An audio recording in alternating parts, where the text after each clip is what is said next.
the moments that happen where you feel like you have to defend so hard what it is that you're doing, or if I mean, it's you like the feel Titanic. under-resourced. Yeah, You're, like, trying to say, "Hey, listen, there's an iceberg, and I'm telling you we need to turn right now. If we don't, we're gonna hit it." But then it's that battle of people still saying, "No, no, we'll be good, we'll be good." exactly. Hello, I'm Shawna Carroll. I'm a post producer and editor. I've had the great privilege of working on some extraordinary projects, from scripted to doc to reality, short form and long form, which means I've seen my fair share of fix it in post. This podcast is my homage to the many incredible people who work in post, but often get forgotten behind the bright lights of the red carpet. Notes from Post is where I give Post a platform to give notes instead of receive them. Hello. Hello, Lauren and Marissa. I just want to say thank you so much for joining me today. I'm so glad to have you both. Both of you have just recently worked with me on the last project that I was on Black Twitter. Lauren, you came in to kind of step in for me, so I'm super grateful for that because you were amazing. And Marissa was my rock on that project, and it was a sad, sad day when you got wrapped. But it's been about a month now since you've been off, Marissa. And Lauren, we haven't spoken since December, so I thought it would be a great time to catch up. So, Lauren, would you mind just telling us a little bit about who you are, how you got to be the role that you're doing right now as a post supervisor, and some of the likes, like some of your favorite things about being a post supervisor, and maybe some of the things that you really don't like about it? Yeah. Thank you for having me and wanting to talk about this wonderful little world that we inhabit as post people, post supervisors, post producers. What's funny is I got into post supervising, like, God, I feel old saying over a decade ago, but that's not true. But it's Oh, not man. necessarily like the first thing I did when I started doing work. I'm sure anyone who wants to quote be in film or work in TV, everyone has the dream of, I want to be on set, I want to do this, I want to do that. And I was doing actually a lot more like production management type of stuff for a Oh, small company really? and everything. Yeah. And I initially was like, I'm going to be like a production coordinator, production manager, and I want to be on set. But Oh my got gosh. burnt out real quick. Yeah. But so I started falling into post. I mean, I've always liked the edit process, like doing projects that I made with friends or in college, but I never really thought about that as a career until I actually started working on shows. And it was mostly TV shows that I was in the beginning, and especially in, New York. And a lot of it was reality at the time too. I was on a lot of prank shows. I was on a lot of ghost shows and a lot of prank shows in the Oh, fun. beginning. Oh my Um, god, did not know this. yes. Yeah. Were there pranks played on set? I just need to know. I mean, yes. I mean, I was also in the office for some of it. So it's like I would see some mild degree of it. So I was on a hidden camera prank show, Oh my gosh, which I so think you can fun. see where I'm gonna go from Yes, from here. yes. I was the office PA at the time, but I was really helping trying to coordinate like alongside the production coordinator, and I was doing a lot of the intake for the releases at the end of each shoot day, which was a bear. And like the shoot schedule was so crazy. No one ever had any time to catch up. And I was like sitting there being a little, you know, studious data entry gremlin, Oh my god, I organizing all love the it. information. And then at one point, you know, as the shooting ended, they were starting up post and they were like, hey, you seem to know the information better at this point about what releases we have and who we have released and whatnot. So I got extended to stay through post and help watch down all the cuts of everything, figure out how many Oh, blurs needed to happen. And then I also was out hunting down people. And it was yeah. that was a real strange thing, which I now am suddenly back doing on one of my current projects, but that's where we're jumping ahead. But yeah, So having that's how you got into post, post. period. And what was your role then? I guess I went from like just being a production PA to a post PA essentially. And then I got wound up doing all the deliverables. So I sort of had like a very big Oh, crash man. course on like these are the things that happen in post real Oh, fast. Yeah. I'm Uh, gonna have a whole episode just on deliverables. oh my gosh. It could either be the most invigorating or the most boring episode. Yeah. But yeah, so I wound up being in post, doing all the deliverables, even for things that it wasn't necessarily handling. And I sort of realized I kind of liked the process. I got in friendly with the post staff and, because I'd be sitting there watching stuff, I started having more conversations with the producers and the editors and the post supervisor at the time. And so that Oh, got me dude, that's so awesome. So really you took, like, interested. full advantage of that, being able to, like, ask all the questions and learn. Participate. Yeah, and Yeah. participate. And I really look fondly at that experience too, because of course they wanted to make sure someone had eyes on all of the blurs. And this happened for 2 seasons and I like wound up fulfilling the role for both. I like also got my crash course of sitting in the color correct and the mix and being part of that like final delivery QC process all because of it. And I even had developed really good relationships with the EPs for the production company at the time. Like, I really looked at that as wow, this is a model of a production that really respects every position and understands all the work that needs to go into putting a show, even if no one wound up watching this show Oh that wound up my on gosh. MTV Yeah, at yeah. like 2 a.m. But yeah, I think that gave me like a really good window of hey, I think I like this kind of work better, especially if I'm burnt out by production. This is like a really good use of my organization skills and my detail skills and And I don't eventually have able to to work create all crazy stuff. set hours. Exactly. I mean, at least the crazy hours on to being a delivery, but that's Right. still, that's I feel like working those long hours in an office is a little bit more comfortable than working crazy long hours on a set and, all the craziness that happens there. Yeah. So that was my entree in, and I think, since then I've been primarily only doing post and wound up doing shows for HBO. I worked at Vice for a while on the HBO series there. And that was an opportunity where I got to like literally build the post-production workflow up. That's awesome. Because like every season we kept adding more episodes and knowing that we needed to have a more robust system of, they're shooting at any given time and we need to get edits done fast and there's all these translations. I like had a whole day and night crew working and getting that whole flow together and then going through a whole system of QC and reviews and making sure every I was dotted and every T was crossed as like to the best of our knowledge before we got into the online. So Okay, so just yeah. hearing you talk, I can already hear, like, how much you love what you do. You sound like you're geeking out about, like, all the workflows and I think that's something that's so important to talk to because a lot of people don't understand exactly what we do, but we are just this mix of technical and creative, and workflows really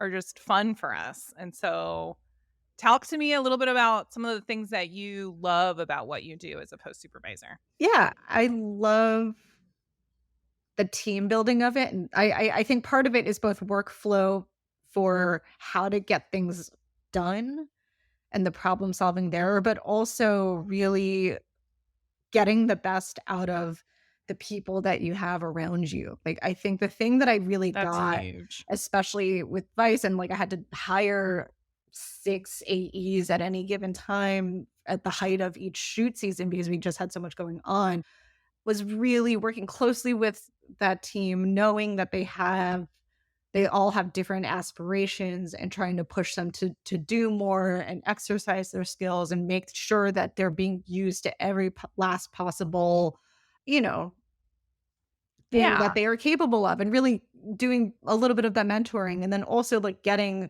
a good flow with editors and having good teamwork building with editors, whether it's they have to work together on the same episode or getting them to work more collaboratively Yes. with AEs. I feel like that's the part of it that I really Yes. that So can be the much. best and really fun, Yeah. and the good experiences versus the bad experiences, it's always about the people because you have to really be in the weeds together. So true. And Yeah. that's so much of what we do is bringing the best out of people in teams, right? Like Yes. we have to work with a vast variety of different people from different backgrounds and all of their different personalities and then help everyone mesh together. Oh, yeah, yeah, and I think that's it too, is, like, I feel like people don't recognize even though a lot of the job is technical, and I've had a lot of jobs that are, like, lean on the more technical, logistical end of it, I feel like you can absorb and learn the most from what we do because you have to know a little bit about everything in order to make Yeah. things work. Like you have to be there for conversations before people go on shoots and make sure, you know, people aren't making silly mistakes or making silly decisions about, Yeah. how And they're raising the flags. shooting. Yeah. Yeah.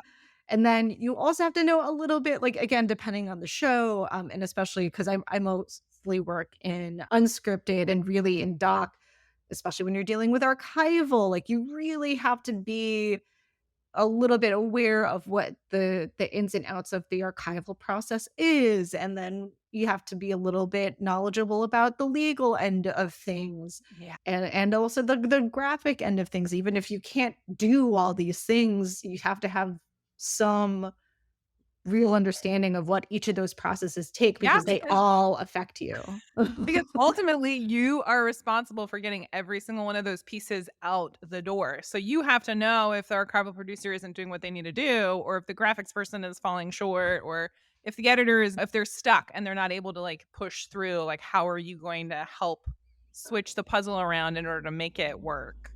Exactly. I actually had a friend who he started off as an editor, became a producer, and then he obviously knows what I do and has worked with me like as a post supervisor before, but he recently had to show run something for the first time and he kind of came back to me and was like, "Man, I really did not realize how important your position is to making sure a show runs." And I feel like Oh my gosh. that was like Vindication. yeah, it's both vindication, but also like great. Like the best kinds of producers and showrunners are the ones who also get it. As much as it's on us Yes. to know what the whole machine has to do, I think the best producers and showrunners I've worked with also have a very good understanding of what it is that we do.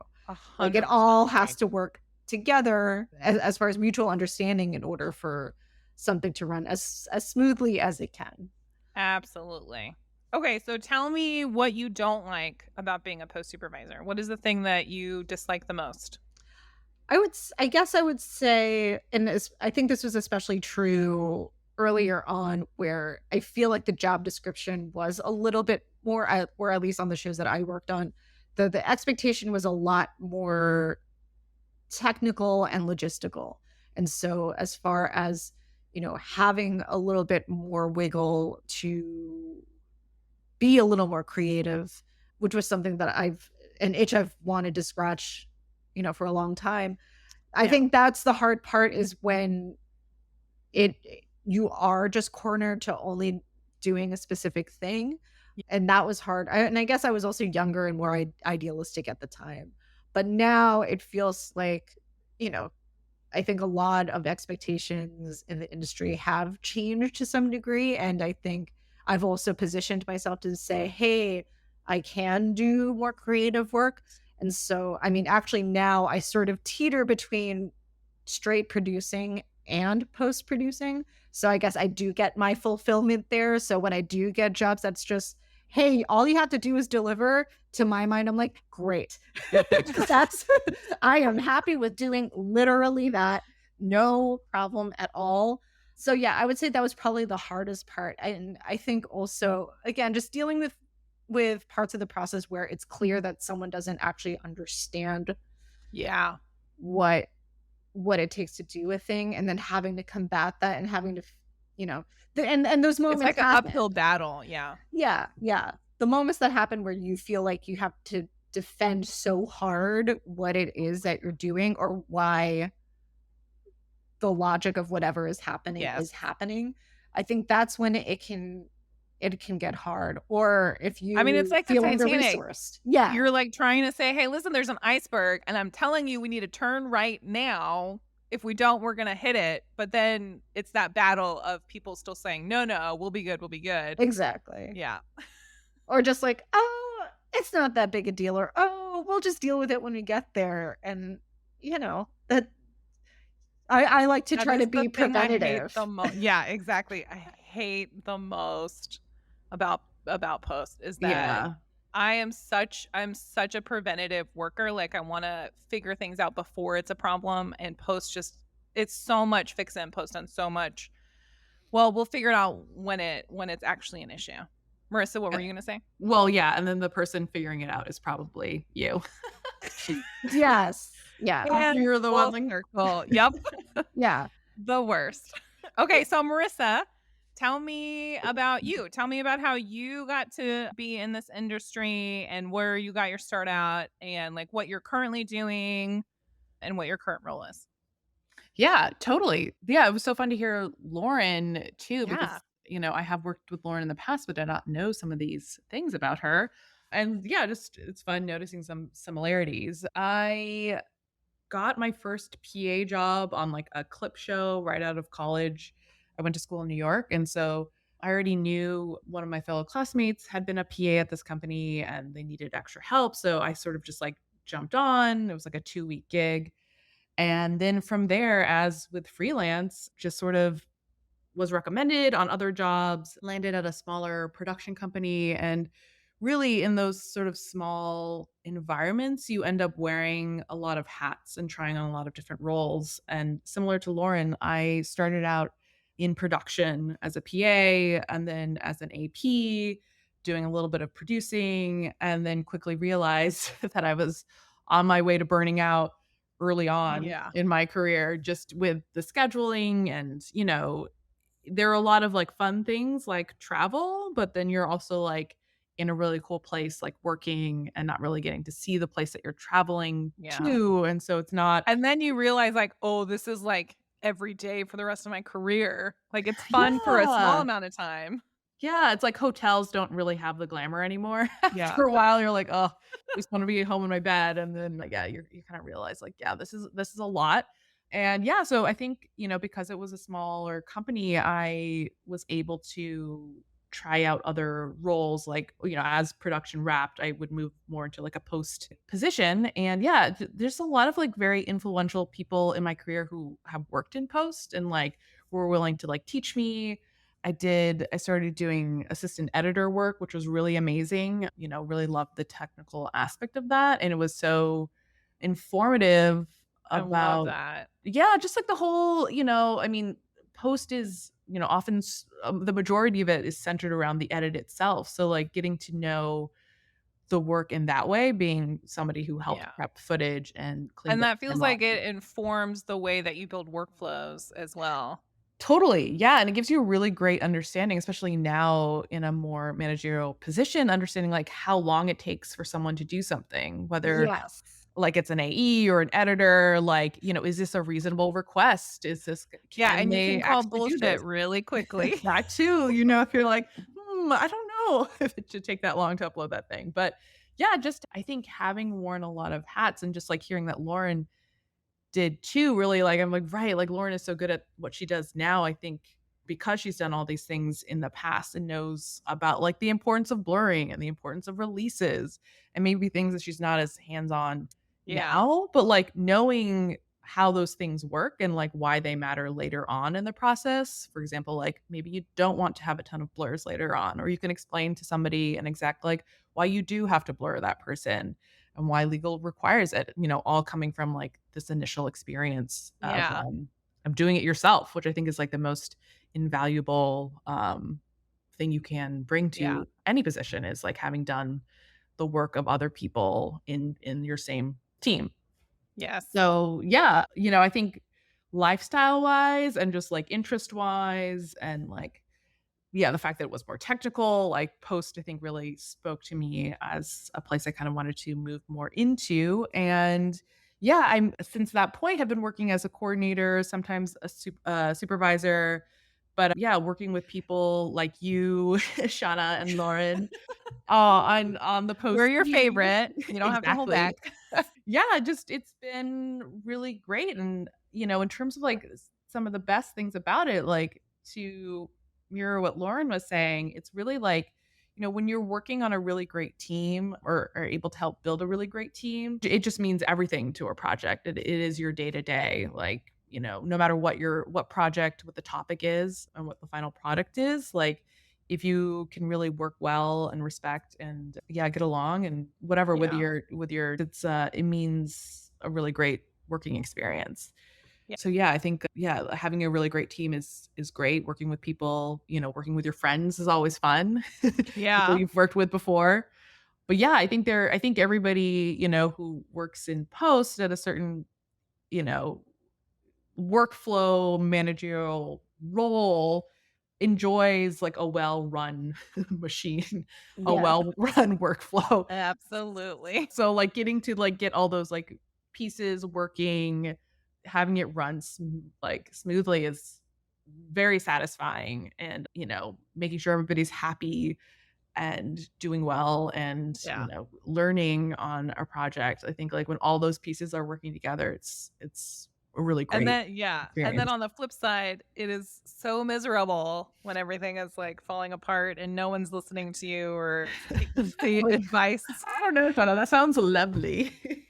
I will say though, if you are working with your friends or people you have fun with, like even those times are manageable because you're just like, you're in it Yeah. together and you're trying to get through it and you Oh have my gosh, people yeah. that have your Well, back and all right, let's do a little side quest real quick. So, just talking about this specific topic, there were some really hard days in post on Black Twitter, and I just wanna say, like, you helped me get through it because some days, like, I would just be crying, and then I'd just get on the phone with you, and, like, we would just shoot the breeze for 10, 15 minutes, and it would that's just all you help me need realize.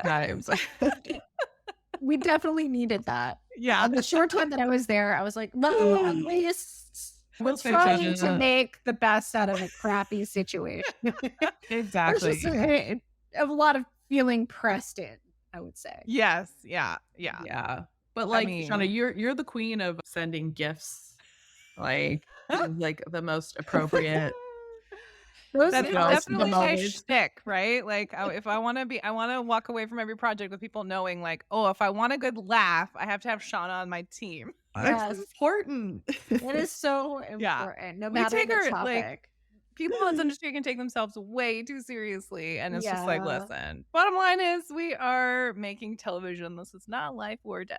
I know. I mean, I think that was also a realization in my youth I had to come through and come across when things got hard, and especially when this job gets hard.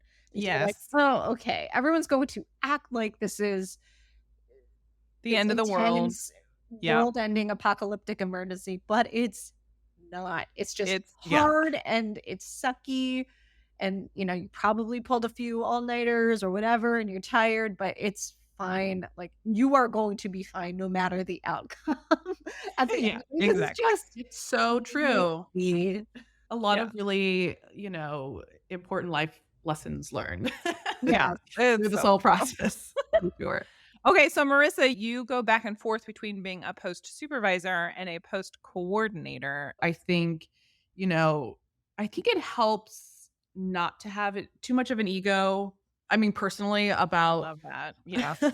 about work. Yeah, I find that depending on the project and the role, what you're responsible for can kind of like blend between the two. Whether, like sometimes you're a supervisor with no coordinator on a project. And sometimes you're a coordinator with a like really competent and great supervisor. And it's a really rewarding experience to like work with people who really know what they're doing and like have a vision for the way that that post should be run and that you can help sort of like see that through and like lend your expertise to that role and then maybe take on more because you've had experience in that role as well. But yeah, just sort of being open. I think like not being sort of stuck on the title and also knowing that every project brings something different and, I love prioritizing that. working with a really great team, and really great Yeah, and people is important. I think that it's true that every project you learn something new at. Every project is slightly different, and so you do have to kind of be slightly flexible.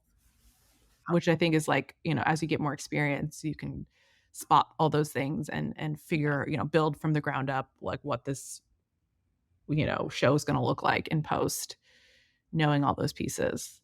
And yeah, I think it's like trying to make a good judgment call for like both like my career and also like what will my working experience be like on this project.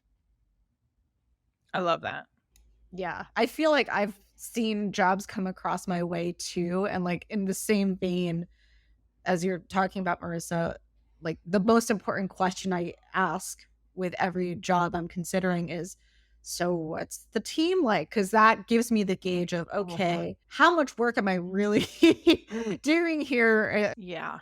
Y- Since everything does fall into post's lap, you Yep. have to know what you're going to be prepared for since you are literally the last hands and eyes. Such a good point. And recently, I would say within the last year and a half, whenever I'm doing interviews, I've switched the narrative in my mind. So it's not like, oh, they're interviewing me. No, I'm interviewing them, whether or not I want to take the job, because there is so much weight of what we have to do in post that knowing number 1, like all of those red flags ahead of time is really helpful, and being able to like ask. So I have, and I don't know, I maybe we'll just do a whole episode about this, but I have certain questions that I always ask in every interview to make sure number 1, they know what they're talking about.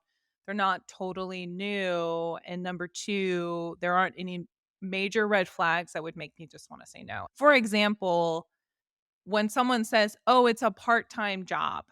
Like, that immediately is a red flag for me because, yeah, I can understand that some post supervisors will take 2 to 3 features on at once because, like, posts can last a little bit longer and you can kind of handle that bandwidth across multiple jobs, but it depends. It just Yes. depends. Yeah. I feel like that's actually a really important distinction that you're bringing up, just because I have shifted from doing primarily only TV to now doing a mix of both. And that has been the juggle and the struggle for me too, is what are the jobs that I can take?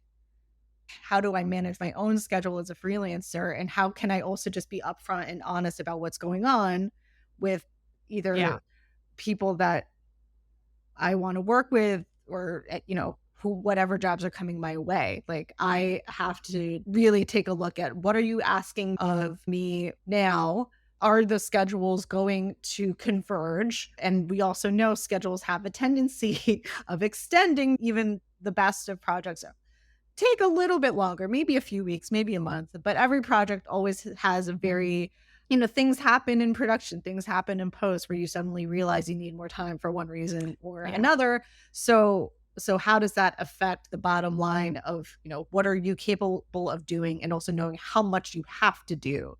Because most of the work does wind up being in the end, and especially with features where you might not be as present in the Yeah. beginning, but you have Yeah. to be for the end. And like a yeah.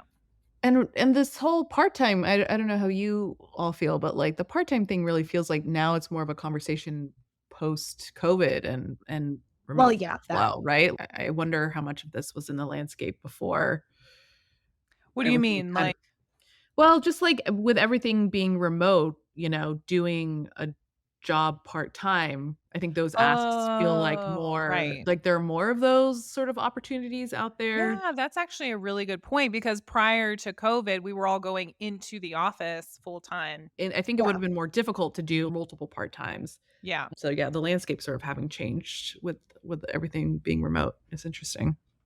Yeah. Okay. So, Marissa, you did talk to us about your role and what you like about your job, but what don't you like?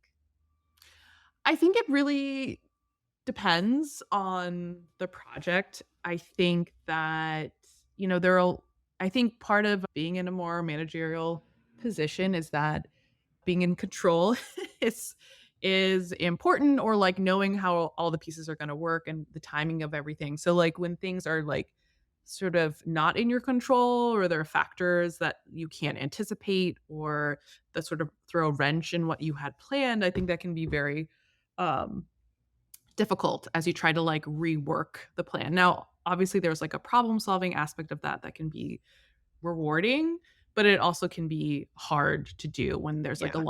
a lot of things you're trying to account for and certain things that like you weren't expecting become a reality. Depending on like how many of those things are in the air and like what's changing, the job can be harder. But again, I do really feel like if you are part of a good team, you have the support that you can really get through anything. But yeah, I think just not having everything go the way that had initially been planned is tough, across the board, I'm sure for everybody.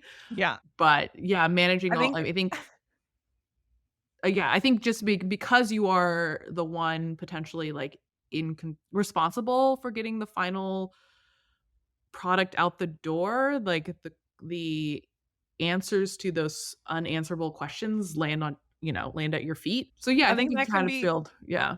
particularly miserable when it feels like it's nonstop problem solving as well. Yes. Yeah. That's a really great Yeah. point, Marissa.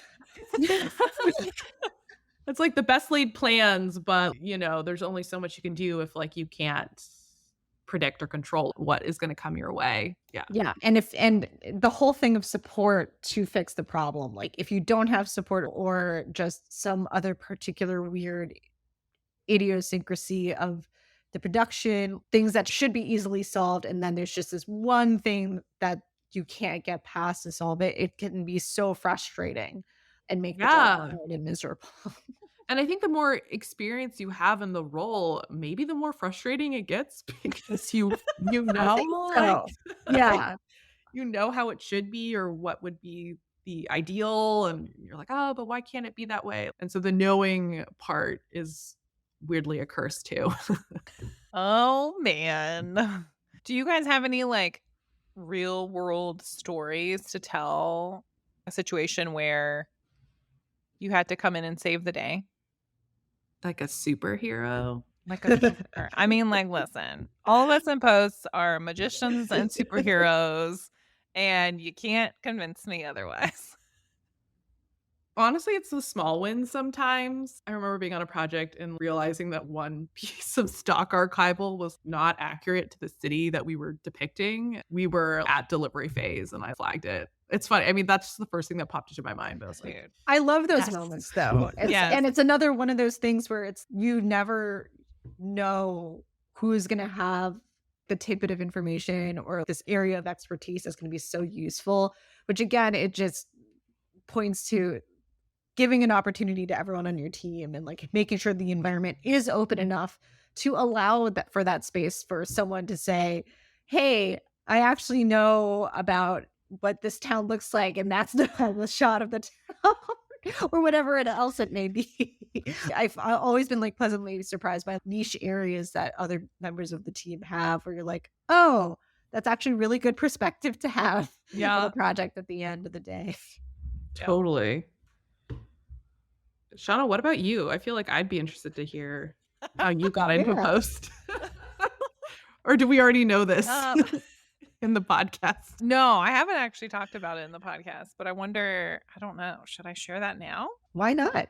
Okay. So In the sisterhood of I think that post. it is really common to get in as a PA. That's how both of you got in, and that's what I was just expecting I was gonna have to do. I was at film school. I was in my senior year and my last semester. And at this point in film school, I was the go-to person when it had anything to do with post. I was kind of like the workflow guru, and I helped actually save some projects where like some of the kids had copied over just the project files and not all the metadata, and like helping to like teach them just like the basics of that. And so there was really no one else in school that was really interested that deeply in post production. And I had already edited a bunch of projects. So for my senior thesis project, I didn't really want to edit. I actually wanted to be the post producer. And so that was my role. In my senior class, one of my friends had a connection with someone who owned a production company and they were looking for a post production supervisor. It was super random, but this person had built such confidence in me. And then she just talked me up to the owner and the showrunner of this production company. I went in for an interview. I went into the interview thinking, "There's no way someone who hasn't even graduated film school yet and has no real world experience could get this job." So I was like chill as a cucumber. It was just fun for me. And then I got the job. So I went from film school directly into, actually, it was 2 weeks before I even graduated, I started that job. I started as a post-production supervisor. That's insane. Yeah. And I think the both of you know me well enough where I was just like, "Well, I don't have any actual real world experience, but I'm gonna figure it out." And so I mean, but it's like a huge learning curve, especially Yes. since, I mean, we've been talking about like managing people and personalities and politics and I think I had to fire somebody within like the Oh first my month of god. me like making that big jump where I Oh my like god. thought I was coming in to like essentially PA coordinate, and then by the time I got in, they were like, "Oh, by the way, you're doing it all." I'm glad you have Oh such my faith, I mean, being have to carry so competent much. yeah, being competent goes a long way. I think that is oh my noticeable god. no matter, I like, think you're what right. level And you're at. it's funny that you say that. I used to think, when you're young, Lauren, you were talking earlier, like, oh, when we were young, you think like, oh, everyone has the same ability, everyone is just as confident, everyone could do it if they put their mind to it. At least that's how I always thought. That's But how I like, thought, and then I very quickly met people. I definitely had to, like, work next to someone, oh gosh, where I looked at him and I was like, "How why how? How have you like, done this longer than me? And I am schooling you." And, like, granted, everyone is you're always open to learn new things, but I was like, "This is literally something in your job that you're supposed to have known. Like, how are you not aware of this thing?" It was just so bizarre. It but was I mean, like, it literally certainly gives me some job confidence because yeah. if they're not firing these people, it's like, well, I can mess up quite a few times and still be fine. Yes, yeah. I like that your story started with, "And then I met people."